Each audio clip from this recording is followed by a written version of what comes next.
Hey, welcome back, podcast friends. And in this episode, I'm going to be introducing you to a gentleman that we met in Virginia last year when we were talking. Actually, I think we met him a little bit sooner than that, also. But his story is absolutely amazing. And I'll tell you what, in all honesty, I'm probably just going to let him just tell you a story because he wrote a book. It's a great book. And we'll talk about that in just a little bit also.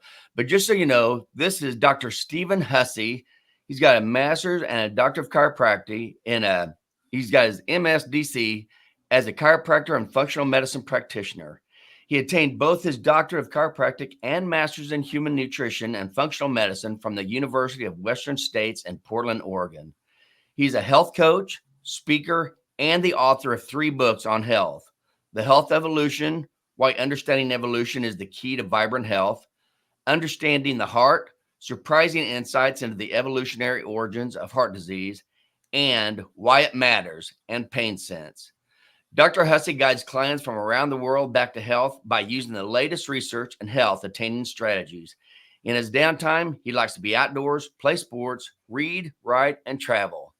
So, Stephen, without any further ado, why don't you tell our listeners just about your story? Because this is incredible.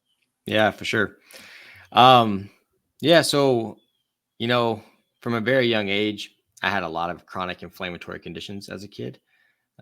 And, everything from like, I used to break out in huge hives all over my body.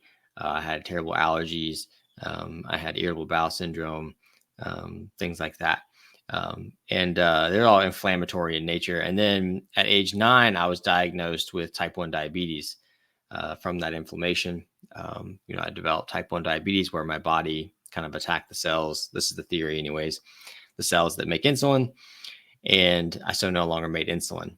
And so much different than type 2 diabetes, where you're still making insulin, you're just not responding to it very well. I didn't make any, and still don't.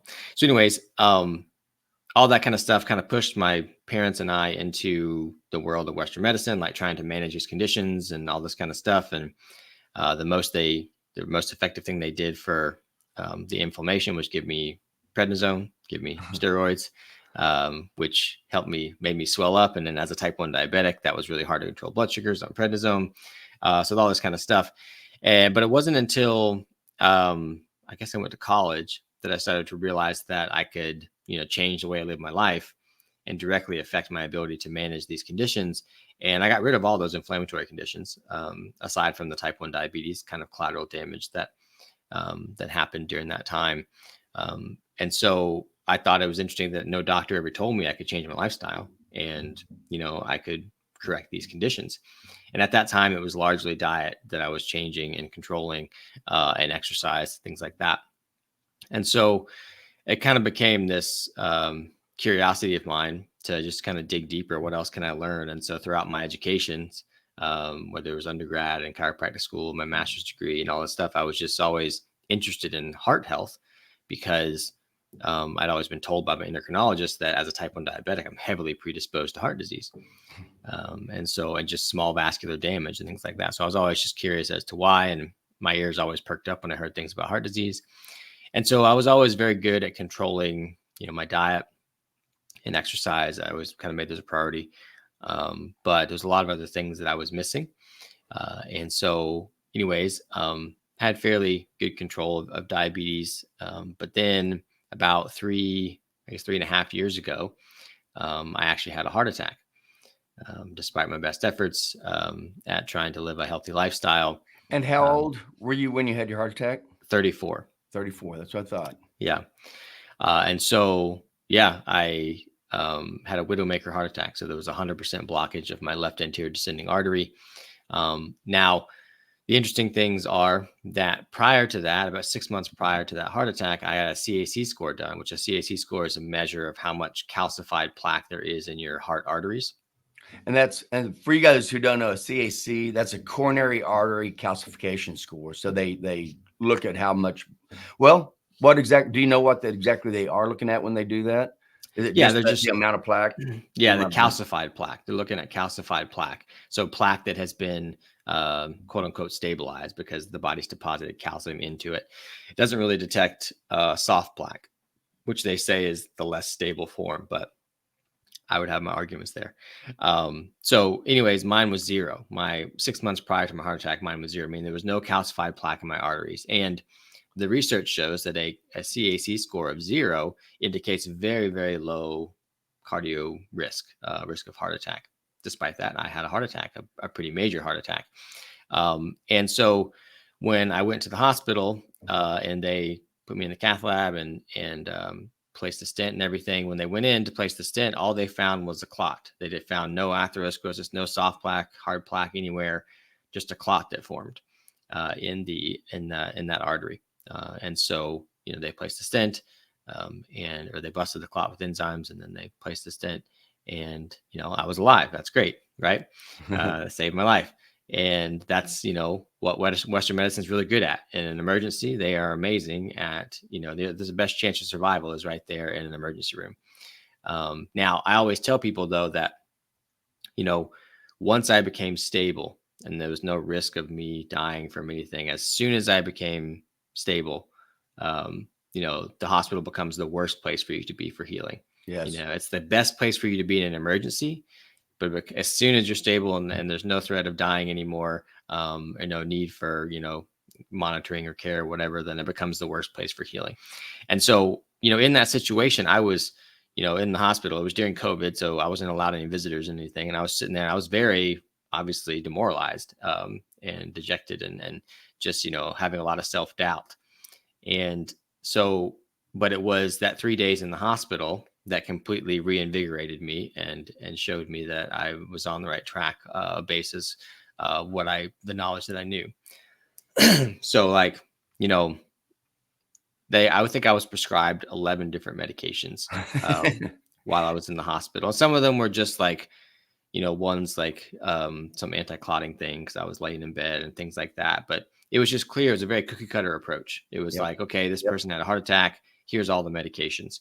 And so I was told I would be on a blood thinner, a baby aspirin, 2 blood pressure medications, and a statin the rest of my life. And that's what they told me. They're like, you have to take these the rest of your life. If you don't take these, well, they said the recipe for the heart to heal and the recipe for not developing heart failure was time, rest, and medications. They said, if you don't take the medications, you're going to develop heart failure.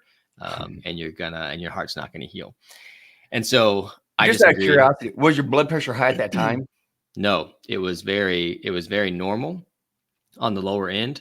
I think it usually hovered around 112/70. And so when I actually, the only medication I took from their recommendations was a blood thinner for 6 months, because there's a stent in there and I didn't know how my body's going to react to that. It's a foreign body. And so I took the blood thinner for 6 months, and I took the blood pressure medication, one of them, not both of them, but one of them one time. And I woke up that night and it was really hot in my hospital room. And so I got up to turn the thermostat down. And when I stood up, I almost passed out. And they had come in before and they had taken my blood pressure maybe an hour later, and it was 90/50. Jeez. And I was just like, okay, not taking this anymore. They're going to kill me with low blood pressure. Yep. And they wanted me to take 2. And I decided only to take 1. So, and a statin to boot. Yeah, and a statin. So I kind of got reinvigorated. They were telling me eat a processed food diet. Like, they literally came in and gave me a list of what I should eat. And there was things like, there was vegetable oils on there. Fig Newtons was a thing I could eat. Animal crackers were on there. And I was just like, what is this? This is just terrible, terrible. And it was like, no red meat, no saturated fat, eat lean proteins, that kind of stuff. No salt, this type of stuff. Yeah, everything wrong. Everything that's completely wrong, and that the research does not reflect whatsoever. Exactly. Anyways, so I was in that situation, and I didn't take any of the medications aside from the blood thinner, and they were very frustrated with that. I got my chart notes afterwards, and in my chart notes, they branded me as a non-compliant patient. So anybody who came in, any new doctor, new care worker that came in to read my chart, I immediately assumed I was non-compliant, was going to be difficult. And I wasn't trying to be difficult. I was just asking them questions. Like, at this point, I had a heart attack. Like, I want your opinion. What do you think caused this? And the only answer I got was, well, your cholesterol's high. Well, your cholesterol's high.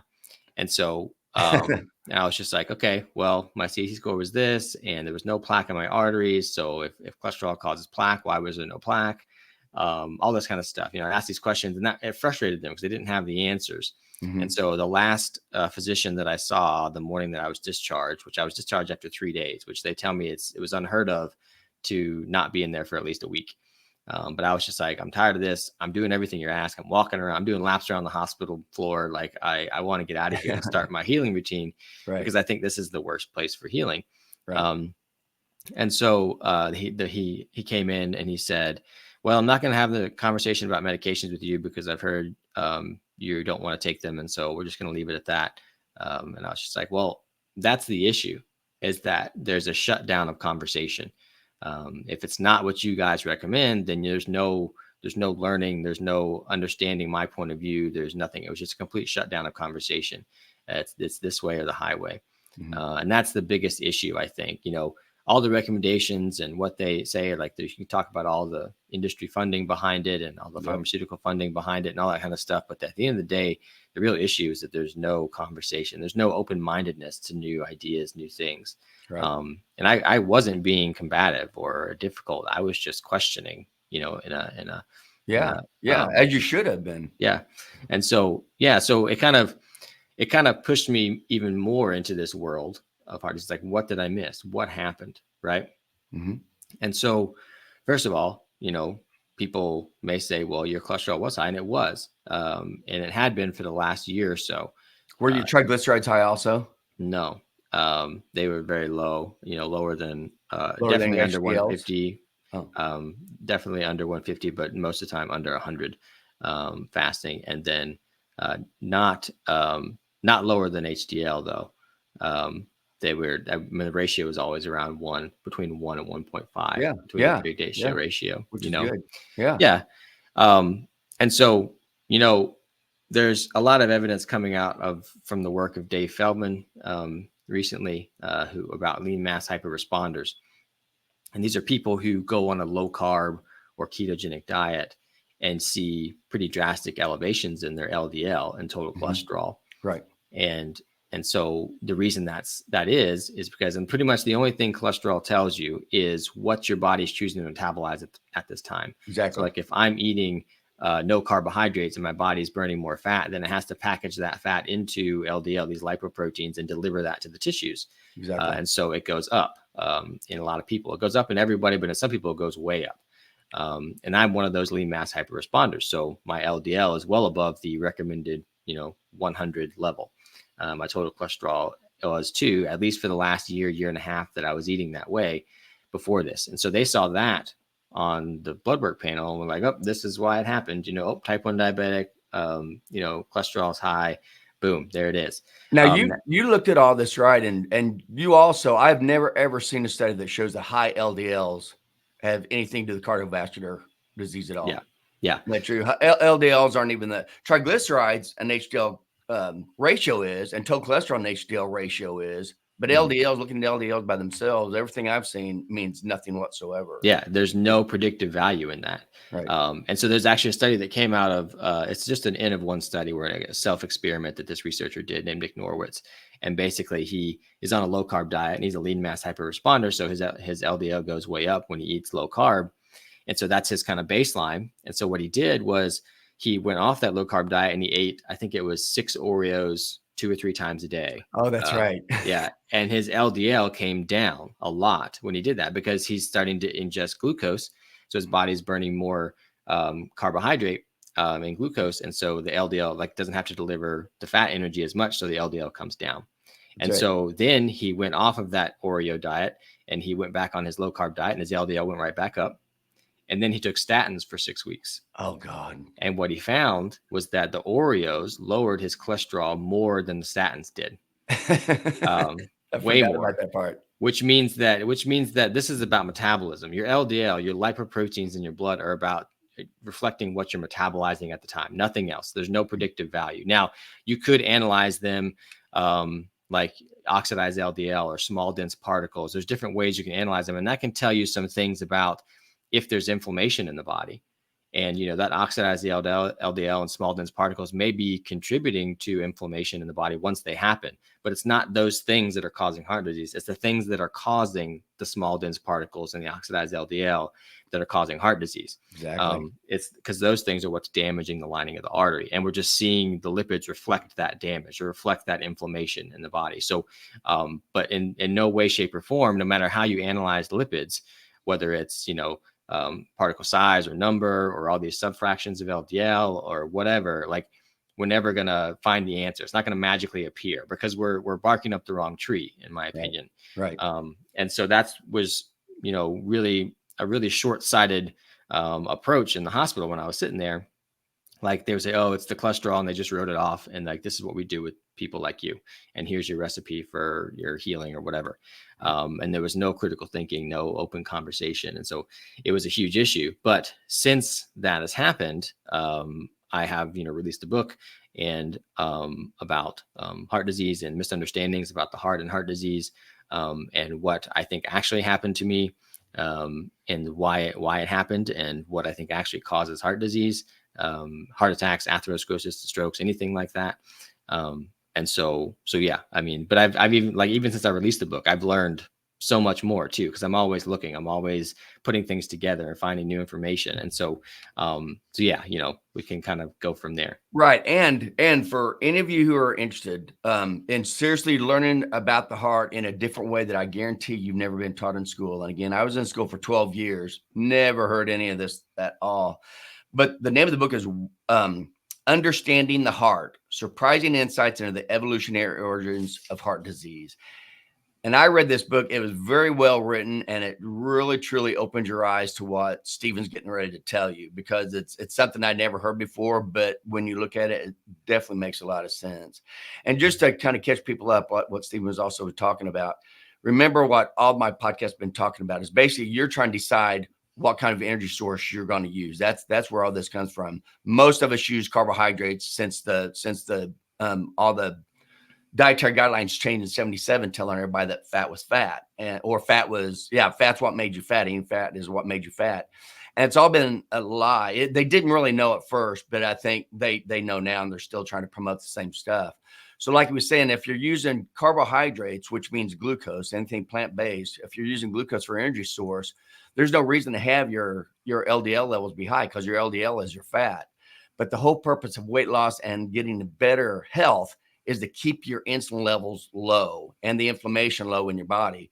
So when you keep your insulin levels low, that's going to allow you to start burning your own fat out of your fat cells. But you're not just eating it right there. It's not like you go there like to a table. You have to move that fat around your body so it can be used for all the multiple things that fat's used for in your body. It's not just calories.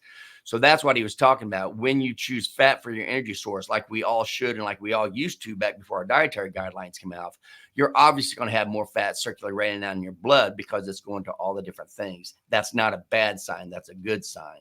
So that's why we were saying this whole thing about LDLs. Please look deeper into all this, because there's nothing for it. There's nothing positive for putting you on statins at all. So just check into it yourself. But anyway, I just wanted to explain that real quick. And now on with your story. Yeah. So, yeah. And the other thing, I just posted a study this morning on my Instagram about PCSK9 inhibitors, which are a different way of lowering LDL than statins. And it was a meta-analysis of all these randomized controlled trials of PCSK9s, and they found no benefit to lowering LDL, no matter how you do it, whether it's a statin, whether it's dietary, whether it's a PCSK9. There's no benefit in lowering LDL. And there is benefit to having it high, right? I mean, I hear there's antibiotic properties, there's anti-inflammatory product, there's antioxidant properties. High LDLs are actually protective of the body, right? Yeah, they do a lot of good things. I mean, there's a lot of roles for LDL in the body. And there's actually, just like they'll say, there's associational studies that say that higher LDL is associated with higher rates of heart disease. But there's also associational studies that show that higher LDL is related to higher cognition and lower rates of infection and lower cancer rates and lower heart disease rates and lower all-cause mortality from anything. So right. It's like, which associational studies do you believe, and that's because associational studies should not be used for recommendations. Right. Follow the money. Right. Yeah. You can manipulate those types of studies any way you want to. Right. And so those studies can't be really used for like government guidelines and things like that. But yeah, so I'll tell this kind of next part of my story too, because, and then I'll get into why I think heart disease happens and how we prevent it. So the next part of my story is that after the heart attack, about 2 months, month and a half, 2 months later, I started becoming more active again. So I started walking and doing things like that. And I realized that I was getting a lot of pain in my lower right leg, a pretty extreme amount of pain. And I was just like, what is going on? Being a clinician, I was just like, what is this? A deep vein thrombosis? Do I have compartment syndrome? What is this?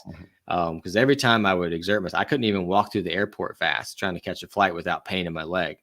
And so I finally, went to somebody and they did the ultrasound test of the arteries in my leg, and they found that there was atherosclerosis in the lower part of my thigh that was restricting blood flow to my lower leg on the right side. Now, what happened was when they placed the stent in my heart, they went through the femoral artery in my groin.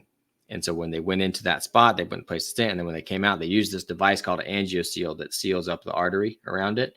So that the reason they use that is because it allows people to sit up within 12 hours. Whereas if you don't use that, you got to wait for the artery heal before you can sit up. So you're laying there for like 48 hours. And for a lot of people, that's an issue with like clotting, like they're laying there in bed. And so they try and speed that up. But anyways, that device, like if here's the tube in my artery, the device kind of sits here in the middle like that. There's a little bump. And so what it does is it'll change the blood flow dynamics. So like it creates, this turbulent blood flow, that kind of thing. So it was pooling up right there in my leg, and I was developing atherosclerosis there. And it was the original test showed that it was 75 to 99% blocked right there. Oh my gosh. And so now, did you have color changes, temperature changes, anything like that in your lower extremity at all? It was only exertion. Only pain on exertion. Yeah. Yeah. And so the vascular surgeon was just like, well, you can't do some of the things you like to do, but you're able to work, you're able to live your life, and so I say we just leave it alone, because when we start messing with them, they get worse. That's what he sees. And I was like, okay. But I had my ideas about why this was happening. And I tried to get them to take this device out because they could. And they were like, no, it's not the device. And even though I gave them research that said we're not going to take it out. And so I was just like, okay, well, what am I going to do? And so I learned a lot about infrared light and grounding and things like this. And so I started doing that stuff more. A lot more. So my diet stayed the same. It was low carb, sometimes completely animal-based foods in the winter and stuff. My stress, unfortunately, stayed about the same, and most everything stayed the same. My exercise got better, and that it wasn't as intense, so it wasn't probably too much for me, but I was still active as much as I could be with this thing in my leg. And my LDL stayed the same. It stayed elevated this entire time. My LDL was no less than 200, and at times it was over 400 at various times when I took it throughout this process. And so a year after I got that first test that said it was 75 to 99% blocked, I went back and it was 50% blocked.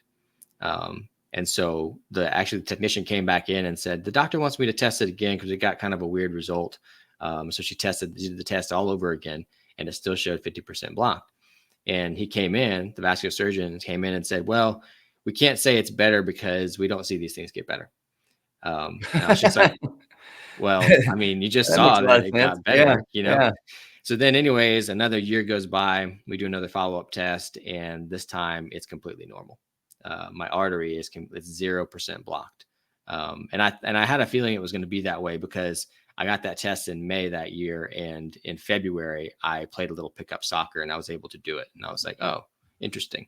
So I thought it'd be normal. And then this past May, I got the test again, just another follow-up, and it was still normal, still 0. So maybe that's where you're going, but what would have changed from the time you got the blockage until what you were doing at the current time? Exactly. Yeah. The device only caused it, but then your normal dietary activity dissolved it. Right. Well, so here's the thing is I'm going to explain what clotting is. And this is new since I've written the book. If I ever get a chance to do a second edition, this will go into it. And I talk a little bit about this stuff in the book, but I don't put it together in the way I'm about to. And so what's going on, like what atherosclerosis is, what heart attacks are, what strokes are, is clotting, right? So if you look at atherosclerosis, you analyze that tissue, it's 87% clotting tissue, fibrotic clotting, the same tissue that would form if I cut my skin and a scab forms, that clotting tissue that forms. And so when there's damage to the lining of an artery and the body can't repair it because we're insulin resistant and things like that, then the body's forced to repair it in another way, and that is to deposit clotting tissue onto the lining of the artery. Now, so when that happens, or the reason that that happens, so way back in 1856, Rudolf Virchow, he determined that the things that cause clotting in the vascular system are damage to the lining of an artery, poor stagnant blood flow, or changes in blood flow, turbulent blood flow, and when elements of blood stick together too much. So when the red blood cells and lipoproteins clump together too much. Like with the inflammation in the body. Yeah, right. So you can measure ESR, and that's a measure of inflammation. So what is inflammation? Inflammation to me is low body charge. You're not holding a negative charge very well. You can measure inflammation through like pH, and pH in the body is basically a measure of how many hydrogen ions are present, right? And so if we get more electrons, that makes us more alkaline because it's a negative charge, not a positive charge. And so we become more alkaline versus acidic. And so that's what inflammation is when we have this low body charge. So we have to have this conversation about structured water. So most of the water in our bodies is not in a solid, liquid, or gas state. It's in a structured state. So it's in a state that's more like a gel. And this comes from the work of Dr. Gerald Pollack and many others before him, but he's the one that's really popularized this idea of structured water. And so it's kind of a gel like the consistency of Jell-O, or it's probably more like the consistency of raw egg white. And so most of the water in my body is in this state, which is why if I take the tissue in my forearm and I kind of push it, it like gives and it bounces back. It's a gel. And so there are some places in the body where we still have liquid water, like in the cerebral spinal fluid or in the lymphatic fluid or in the blood. But this liquid water can structure itself and become this gel-like water on the lining of arteries, on biological surfaces. So what the body needs, or what life needs to create this gel water, is it needs water, and it needs a hydrophilic surface or a water-loving surface, and then we need energy. So the energy really mostly comes in the form of radiant energy, light energy. Infrared light is the most building of structured water. So what happens is on the lining of the artery, which is a water-loving surface, the water in the blood will become structured water onto the lining of it. And so water is an oxygen and two hydrogens. And what happens in structured water is that one of the hydrogens gets cleaved off, and the oxygen and hydrogen that are left team up with other oxygens and hydrogens, and they make this lattice-like structure, this planar-like structure that kind of stacks up on each other on the lining of something, or on the hydrophilic surface. And again, this is the consistency of a gel. Now, this material, and they've shown that this happens. They've proven that this happens in animals, in Dr. Pollack's lab, in the arteries of animals, and they've found it in human tissue, or human arteries as well, on the vascular endothelia. And so there's a few properties of this water that are very important to know about. One is that it's one of its nicknames is exclusion zone water, because exclusions, it means that, well, because of the way that it forms, nothing can penetrate it. It's this almost impenetrable barrier. Only very small hydrated ions of minerals can penetrate this water. And so when that happens next to the lining of an artery, it becomes a protective layer. It forms right on top of the glycocalyx in the artery, which is the brush border lining of the artery. It forms right on top of that, and it forms this protective layer that things can't get to it. So that's, Virchow's triad number one is protect the lining of the artery, stop it from getting damaged. And that's what structured water helps us do. The second thing that structured water does is that it holds a very negative charge, which I was talking about kind of with the pH. So because the oxygen is a much bigger molecule and the hydrogens are smaller, and there's not a polar molecule now because one of the hydrogens is gone, it becomes a very electronegatively charged area. So it holds the body's negative charge. And so when it becomes negatively charged, the hydrogens, the positive hydrogens that were cleaved off, they come next to that negatively charged structured water. And so we have a very positive area next to a negative area. And so that's a battery. That's why we have the positive and negative charges on a battery. We have to orient them in a certain way. We put them in a device, And they've actually shown that you can put an electrode into the negatively charged structured water and the positively charged hydrogen area and power a light bulb. So it creates energy. And in the case of the arteries or any tube, So they did this.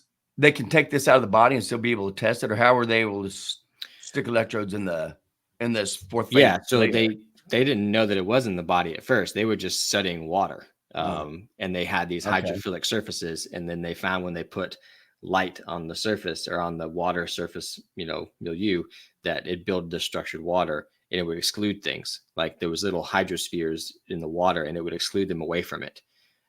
So that's the protective nature of it. But then they also found that this happens in the arteries, and lots of places in the body. It's what our cells are made of, structured water. But yeah, so in this case, the energy there is used to actually create blood flow. So they did this experiment in the lab where they put a hydrophilic tube, a tube made of a hydrophilic substance, into the water, and then they put an infrared light on the system, and the water started to move through the tube with no pump acting on it whatsoever, because it formed structured water on the inner lining of the tube, and then the water started to flow. And so this is the main way that blood flows in the vascular system, is moving this way. So that's Virchow's triad number 2, is keep blood moving, stop stagnant or turbulent blood flow from happening. And so we have to build the structured water in the arteries to keep it moving. Now, the third thing is that the structured water forms on all biological surfaces, because all biological surfaces are water loving. And that includes the red blood cells or lipoproteins or any element of blood. Structured water forms on it. And since the structured water holds a negative charge, then these elements of blood, like the red blood cells, have a negative charge around the outside of it. And it's called zeta potential. That's what researchers have termed this negative charge. And we know that negative or things that are charged have like charges repel each other, right? So if everything in the blood is holding this negative charge, it's got sufficient structured water around it, nothing's going to stick together and clump together. Okay. And so everything stays evenly spaced in the blood, and we don't get these coagulative effects, right? So that's Virchow's triad number 3, is keep things in blood from sticking together. So it's all about building structured water. And so if you think about the things that build structured water and the things that break it down, a lot of aspects of modern life for humans are breaking down structured water, and a lot of they remove themselves from things that are building up structured water. So the thing that builds structured water the most is infrared light, specifically far infrared light, but all sorts of infrared light will do it. All sorts of light will do it, but infrared is just the best. And that comes from the sun.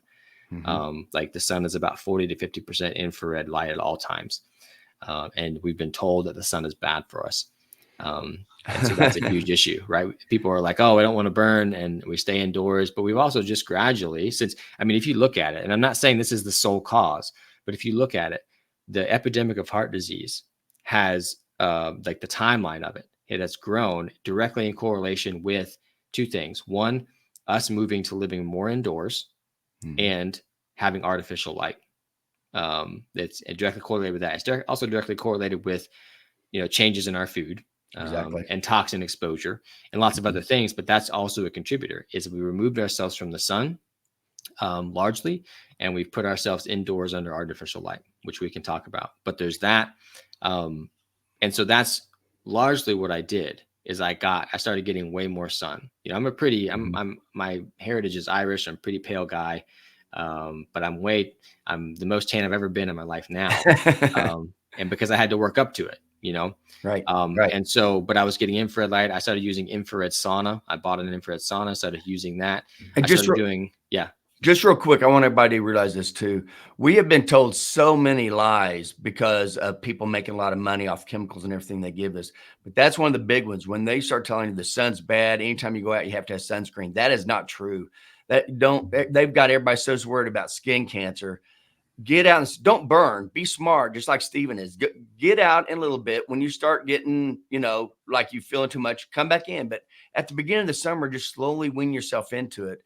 But you really need to be out in the sun, get all the beautiful rays that the sun has to offer, because they do so many things on our body. And we're just now learning. I mean, we're learning a lot right now about all the different frequencies of sunlight, what it does to our body. So That's what he's saying. Do get in that sun. Don't burn, but as much sun as you can get without burning is always going to be so much more healthy for you. But anyway, Yeah. Yeah. And so I got the sunlight, I did infrared sauna, and I was doing it like 5 to 6 times a week. Because that's, artificial infrared light, which is just a boost of infrared light for me. I did a lot of grounding, which grounding is also a way that we can, get electrons into the body. And there's studies that show that it increases the zeta potential on the red blood cells. Now explain to him what you mean by grounding specifically. Oh yeah. So grounding is just basically direct contact, like skin contact with the surface of the earth. And so when we contact the surface of the earth, the laws of electrostatics tell us that the earth is very electronegatively charged, and electrons will flow from the earth into the area of lower charge, which is always going to be us, because there's no way I'm going to have enough electrons like the earth does. So it always flows into us. And there's studies that show that grounding increases the zeta potential, which means we know it's building structured water in the body. It's all about gaining electrons that's what life is about. Gain electrons from the environment. We can gain them directly from sunlight exposure, contact with the earth. We can harvest the electrons from food. That's what metabolism is. It's about breaking down the chemical bonds in foods and harvesting electrons from it. Like, that's what life is all about. We get that stuff. And so, yeah, so that's what I did. Because everything else stayed the same. My diet stayed the same. Stress stayed the same.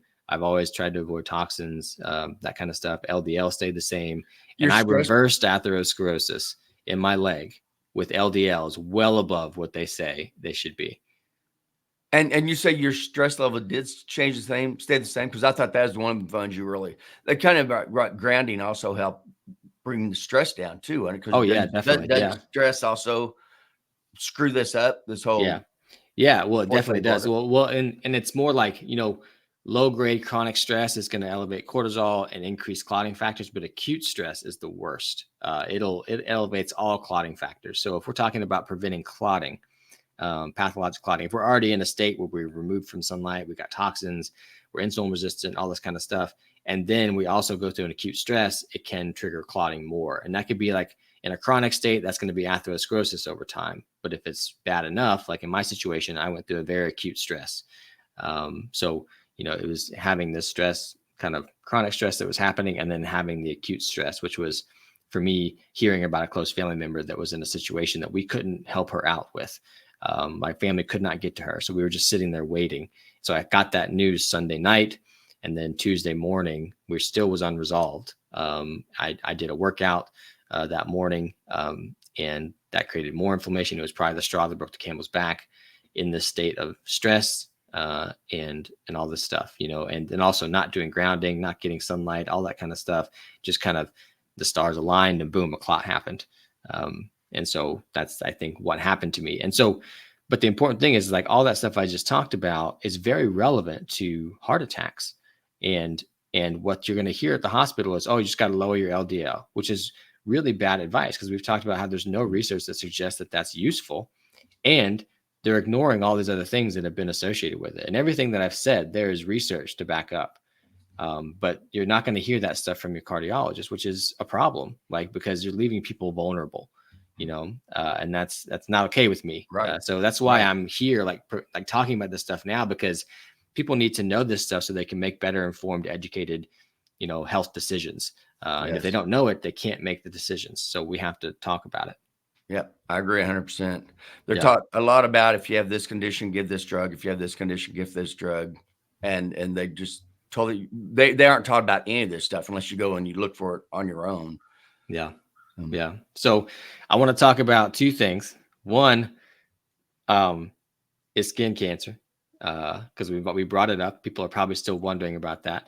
And so, first of all the studies that show that UV light causes skin cancer are done with isolated UV light. They take a UV lamp and they put it on somebody, or not somebody, but an animal or something, that's some lab experiment, or to cells in a culture or something. And they show that it induces cancer. Right.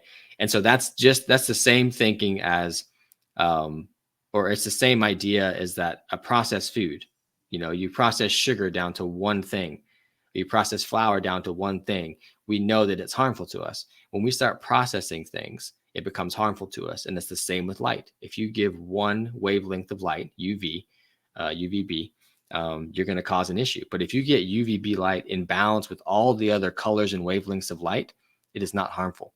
So that's what sunlight is, right? Now, secondly, there's a ton of research showing, or some interesting research. One, there's research, there's a study that looked at UVB exposure, natural UVB exposure worldwide.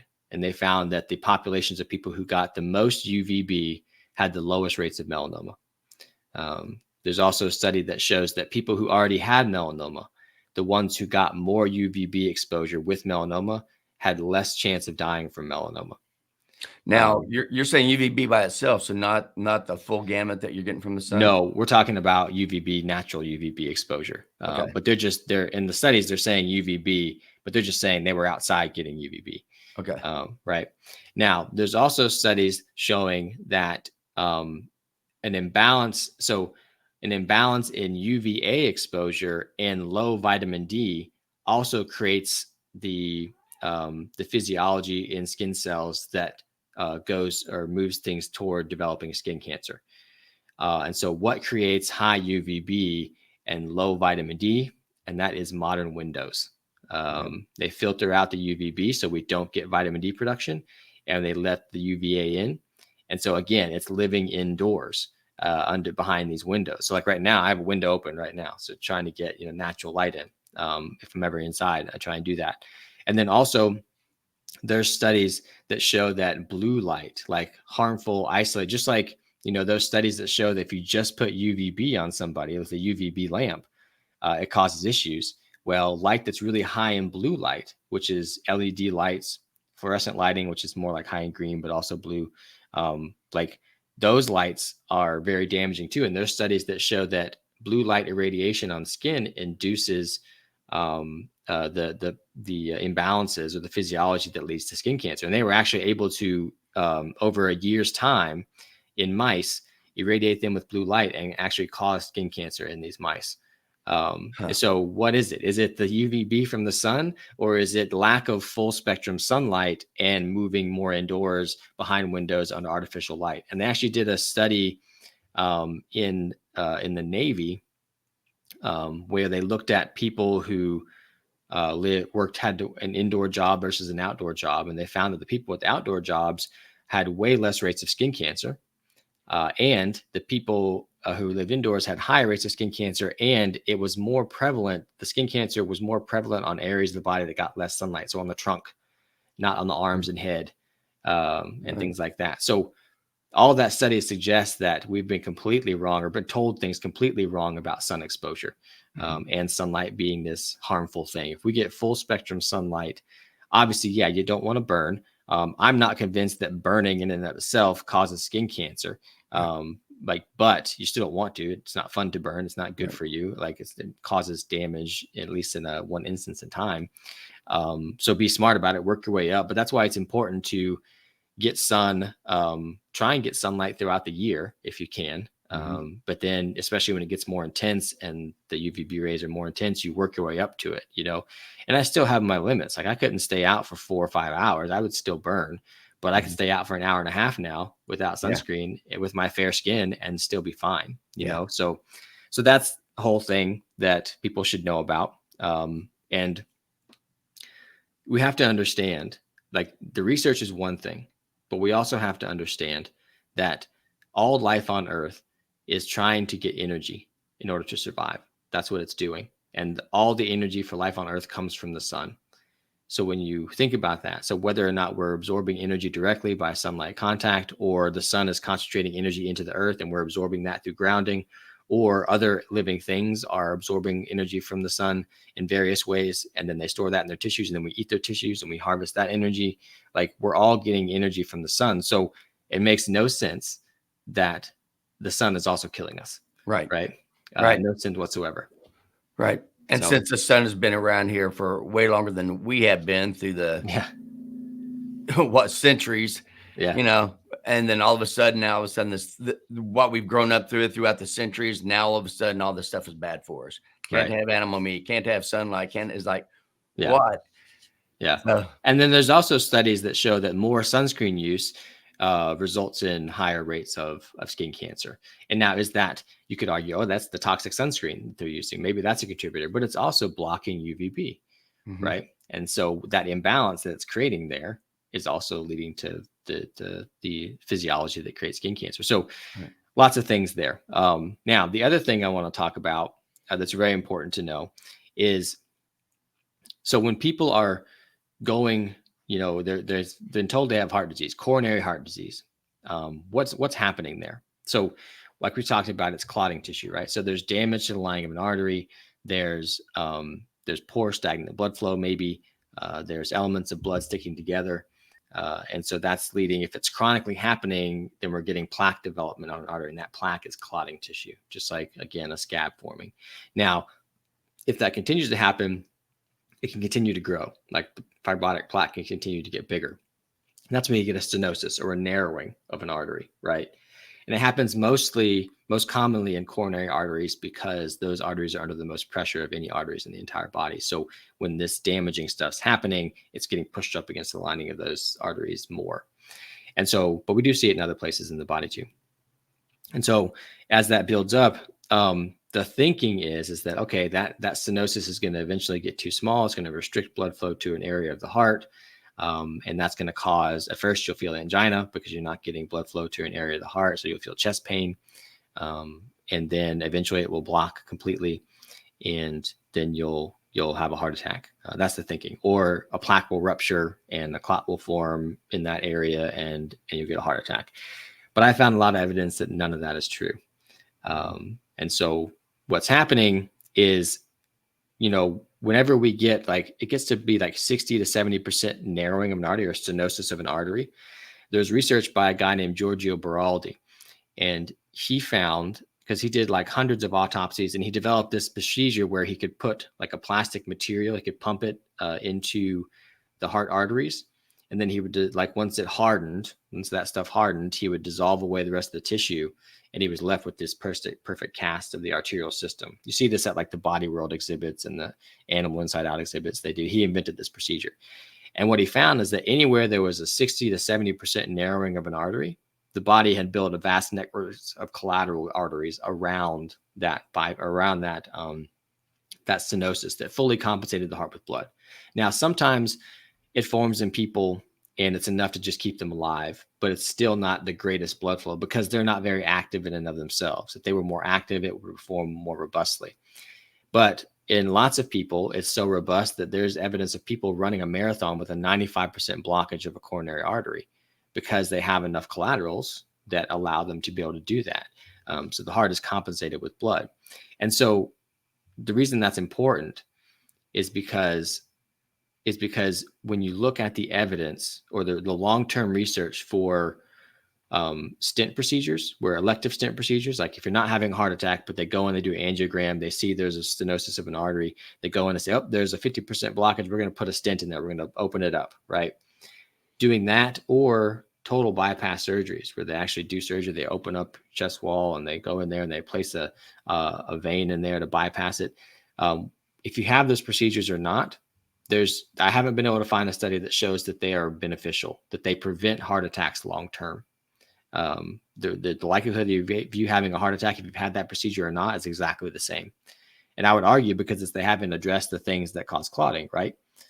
Which we talked about. So the clotting is still likely to happen. Now there's a paper called The Myth of the Vulnerable Plaque. It's written in 2015, and they review all the evidence for this theory that plaques rupture and clotting happens and a heart attack happens. That's what causes heart attacks. And they found their numbers in the study was that plaque ruptures do indeed happen. Like a plaque can get so inflamed that it breaks, right? And when it breaks, that does happen, and a clot forms that kind of heals it right there. But in their number is 0.06% of the time does that cause a heart attack. 0.06, which is essentially never, right? So that does, like, that rupture and that healing of the rupture just kind of creates more stenosis and can narrow it, but very rarely does it cause a heart attack.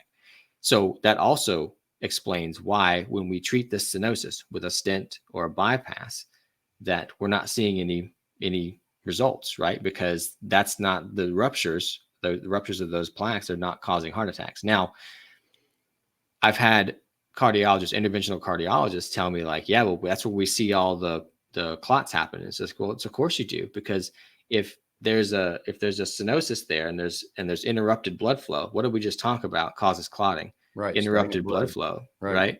And so that's going to create, like, if it tries to flow past it, it's going to eddy, things are going to get messed up, especially if we're in an inflamed state. We got low zeta potential, low structured water. Like, yeah, that's where clotting is going to happen. But treating the lesion is not really going to help, like opening that up, or, I mean, maybe it'll help in that it's going to create more blood flow and stuff, or less things interrupting with blood flow. But what we really want to do, like in the short term, is get sunlight, grounding, infrared sauna, things that promote the blood flowing.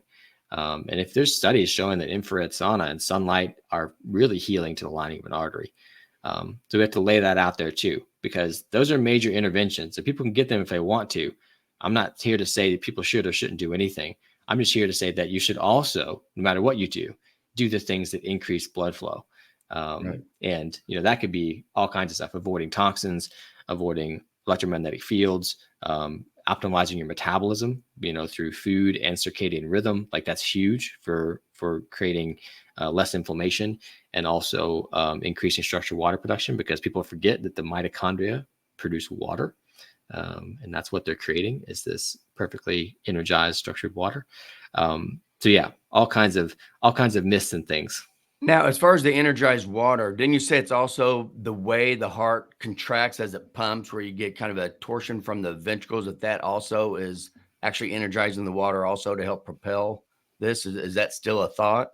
Yeah. So yeah, definitely. So, here I am sitting here saying that, the main way the blood moves is through this structured water formation, and people think the heart is what moves the blood. But it's not. And there's plenty of evidence. There's a whole book written by a doctor named Branko First called The Heart and Circulation, just chock full of research articles that suggest the heart is not moving the blood, and that there's other ways that the blood moves. And so we have to ask, why is the heart there then? What is it doing? And to me, there's three roles of the heart. One is, like you're talking about, is that it's kind of mixing the blood up, right? So water in nature is always moving, and it's always being churned up. So we've got tides moving in the ocean. We've got waves crashing on the beach. We've got rivers flowing over rocks and waterfalls. We've got evaporation and precipitation of water. Like, water's always moving. And so when you put water in a laminar tube, just kind of flowing straight through it, it starts to lose its energy, which is why water coming out of your pipes at home is pretty dead water. And it takes this kind of churning up, spiraling, vortexing of water in the presence of oxygen to help energize it. And that's why the heart is there, because look at what's happening when the blood has to move through the heart. It gets mixed up, right? And there's actually, the heart is a vortex. So it's like spiraling the blood, it's swishing it around. And that the heart is organized in a way, like the muscles of the heart are organized in a way where it's one big band of muscle wrapped up on itself. So when it contracts, it spins like a football rather than being round like a basketball. And there's actually studies that show that optimal vortex formation of blood as it moves through the heart is an indication of good heart function. And so that's the reason the heart is there. It's a vortex to kind of mix up the blood so that it can energize it a little bit in the presence of oxygen, which the blood always has oxygen, regardless if it's venous or arterial blood. So that when it gets into the outside, in the peripheral arteries and veins, it can structure itself and create motion. Now, the heart itself isn't able to do all the energizing to water that it's supposed to. We still need sunlight, we still need grounding and things like that to help that with that too. But the heart, that's what the heart is for, is what it's doing. So that's one role of the heart. The second role of the heart is to actually stop the flow of blood or slow the flow of blood during times of exertion. Because if we were to exercise, the tissue demand for oxygen and nutrients is so high in that time that if the heart wasn't there, all the blood would rush over to the arterial side trying to deliver oxygen and nutrients, and there wouldn't be enough pressure in the venous side, and it would collapse, and we would die once it collapsed. So what the heart does is, during times of exertion, it slows the flow of blood to maintain the pressure between the arterial and venous side so that we can stay alive, pretty much. And there's studies that show that very, very well in endurance athletes, that the heart actually stops or slows the flow of blood during times of intense exertion. And then the third role of the heart is the heart. When you measure the electromagnetic fields put off by different organs in the body, the heart has the highest electromagnetic field of any organ in the body, even higher than the brain. And so the heart is what's measuring, it's kind of sensing and measuring our internal environment and conveying how well our body, our cells, and everything is communicating to each other. And in a term, what's called coherence, body coherence, and it's conveying that information to the brain. And there's plenty of information, or plenty of research that shows that the heart is a sensory organ. Like there's a reason that we associate our heart with our emotional state. And it's also what's relaying information about body communication. And so it's a sensory organ that's sensing things and communicating that information to the brain so that the brain can process things accordingly and send signals to the body accordingly. So that's the function of the heart, which is way different than what you hear. It's like, oh, it's a pump, right. And cholesterol kills it. But right. Yeah. And that's just not true. So to do this, we want grounding, be outside barefoot as much as possible, be out in the sun as much as possible without getting burned. When you think of the energized water, the fourth phase water that's forming on the lining of our arteries, when you energize the water as the heart pumps, and that energized water, so it goes through and it stays on the center of the arterial walls because of the fourth phase water that's on the walls. Do you relate that? Is that similar to like the capillary tubes? I'm trying to make people understand what we're saying, that you don't need the heart to be pumping the blood. It's similar like when you get a stick, when you go in for blood and they just put a little capillary tube by the blood and the blood automatically goes up the tube. It's not being pushed up the tube. Mm-hmm. It goes up the tube. Is that similar? Because I always thought that was surface tension that was causing something like that. Is it similar? Yeah, it's similar. Well, the fact that water can structure itself is why that phenomenon can happen, because it's the surface tension that kind of creates that. But there's only a certain level to which that can go up. Like I forget what it's like, 32 feet or something like that from the Earth's surface at some kind of barometric pressure. I can't remember how far that would go. That's why it works in the capillary tube.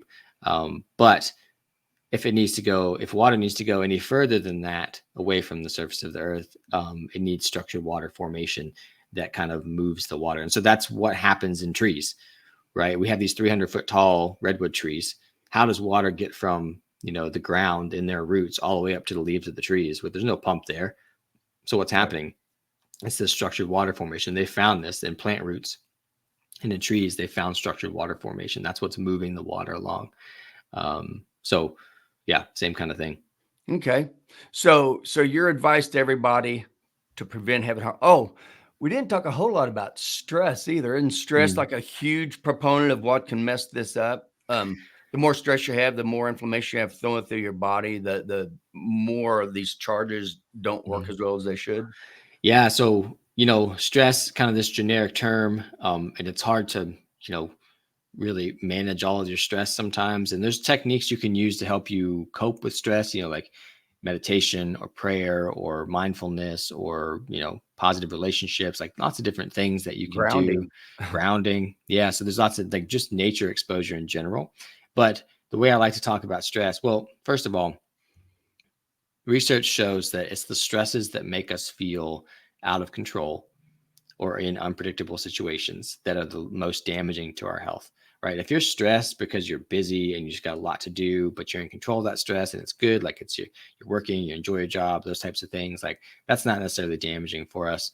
But the stresses that make us feel out of control. So things that they did research in companies where the people lower in the company reported just as much stress as people higher in the company, but the people lower in the company had less predictable hours, less predictable pay, less job security, that type of stuff. And so their stresses, because of those uncontrollable, unpredictable things, were way more negatively affecting their health than the people higher in the company who had more control, had more secure jobs, that kind of stuff. Mm-hmm. So if you can look into your life and it's those types of stresses you want to try and mitigate if you can. And then I talk about stress in the sense of coherence, which is what I think the heart is measuring. So what coherence means is just all aspects of a system are synced up and communicating, doing what's best for the system as a whole, rather than incoherence, which is, so like you had a workplace where you had 30 employees and those 30 employees were all competing with each other and nobody was communicating well. and, it just wasn't a good work environment. If that company encounters a stress, they're not going to handle that stress very well. And it's very likely that the company may go under if it's a big enough stress, right? Right. Same kind of thing. If we have a company of 30 employees and everybody's like, there's a unity among the employees, everybody's working together for a common goal, and there's no undercutting each other, there's no top-down management that's ridiculing everybody, like, in just a good work environment, then that company handles stress, they're probably going to handle it no problem and move on. So that's what we want our body to be. We want our body to be communicating like that. So that means internal cellular communication, things like that. And that's what's relaying that information to your heart, and then your heart's relaying that to the brain, telling your body to be stressed or not, depending on how much coherence you have. And so the things that create coherence are the things that we talk about that are decreasing stress. So it's that mindfulness, like the way your mind is thinking. Are you having negative, angry, resentful thoughts? Are you having love, gratitude, appreciation thoughts, like those types of things? So the mind can do that, which is why the mindfulness and the prayer and putting your mind right, all that stuff is important. But then there's also just all the environmental signals that are either communicating coherence or incoherence. Right. So we talk about artificial light. We talk about non-native electromagnetic fields, so wireless signals and things like that. We talk about just being removed from nature. We talk about negative relationships or, toxic relationships, things like that. Like, all this stuff is giving your body incoherent signals. And that's, affecting cellular communication. The heart is picking up that sensory information and relaying to the brain, hey, have a stress response all the time, right. And that stress response increases clotting risk, right. Because evolutionarily that would make sense, or historically that would make sense. Like, if you're having a stress response, like, you might get injured. That's what your body's thinking. You might get injured. So we need to increase clotting in case we do get injured, to prevent you from bleeding too much. Mm-hmm. So that's why stress causes that reaction in the body. Right. So we just have to create an environment around us that, decreases those incoherent signals as much as we can. And that's lifestyle. That's our environment. That's right. What we choose to surround our body with, whether it's relationships or whatever environment or whatever thing. That's food, right. Food's huge. A processed food diet has been shown to increase stress response, whereas whole food diet, much better, more parasympathetic stimulating, because it's creating more coherence, creating mitochondrial function, which is increasing cellular communication. It's huge. Right. Right. Well, this was fascinating. I loved reading your book. I think this opened my eyes to a lot of things, and definitely people go out, and all we're saying is there is a lot more than we know going on with everything, with our medicine, with everything. Go out and don't just take our word for things that you hear on this podcast or things that you read in a book. Go out and look for it yourself, because there's lots and lots of information that's backing up everything that we're saying here. I mean, it's not just us talking. So, Stephen, thank you so much for coming on and telling your story and helping to inform other people that there's other ways we can take care of things like heart attacks and cholesterol. So, do you have any final words, or?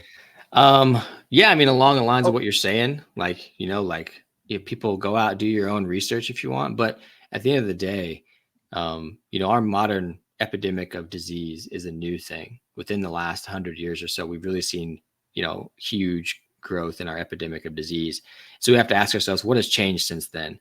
And if the things that we're telling ourselves are not the things that have changed, like sunlight and animal foods and things like that, then it doesn't make sense that those things are driving the epidemic of crime. It's probably the things that have changed since then. It's the artificial light, it's living indoors, it's the artificial food, it's the toxic environment that we're creating, these types of things. That's what's driving it. So, yeah.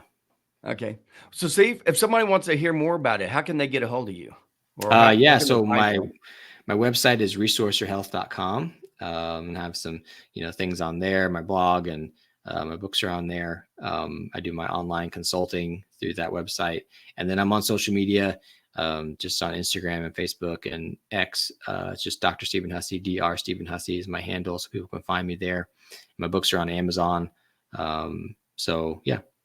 Well, good deal. Well, thank you so much. This is very, very, very eye-opening, very enlightening. Thank you so much for saying that you'd be on my podcast. Yeah, thanks for having me.